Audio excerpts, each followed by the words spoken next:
কিরে সবাই তো দৌড়াই হচ্ছে সামনে, ওই বেটা পিছনে দৌড়াচ্ছে, বিষয়টা কি পাগল টাগল নাকি? এ ভাই দাঁড়ান তো দাঁড়ান, একটু কথা আছে। কি আছে ভাই, ডাকতেছেন কে? কোনো সমস্যা? আচ্ছা ভাই, সবাই দৌড়ায় সামনে, আপনি পিছনে দৌড়াচ্ছেন কেন? ভাই তাহলে শুনবেন ভাই, আমি ডাক্তার কাছে গেছিলাম, আমার ওজনটা বাইরে গেছে বুঝছেন। ডাক্তার কাছে যাই দেখি কি ডাক্তার কয় বাপ একটু বেশি করে দৌড়াইতে হবে। আমি দৌড়াই, প্রতিদিন সকালে দৌড়াই, যখন দৌড়াইতে দৌড়াইতে দেখি আমার ওজন একদম কমে গেছে, আমি চিকনা হয়ে গেছি। ভাই এখন কি করা যায়? কারণ আমার একটা ব্রেন আছে বুঝছেন, ব্রেনটার নাম হলো সোয়াগ ব্রেন। ওইটাই এত বুদ্ধি ভাই, বুদ্ধি জাহাজ যায় না ভাই। আমার বুদ্ধি মাথায় খালি খালি ঘোর ফিরে। তারপরে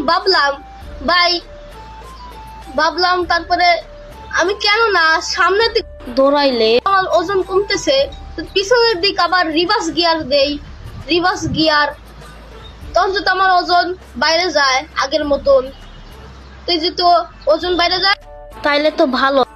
তার জন্য রিভার্স গিয়ারে দিয়ে আমি পিছনে যাচ্ছি বুঝছেন।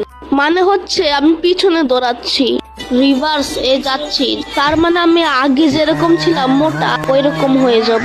বোঝাই তো যায়, সামনে গেলে যেহেতু আমি চিকন হচ্ছি, পিছনে গেলে মোটা হব। তার জন্য ভাই পেছন দিকে দৌড়াচ্ছি, এটাই আমার সোয়াদ ব্রেন ভাই। तू समझा? हाँ नहीं, तू समझा नहीं। मजा आया।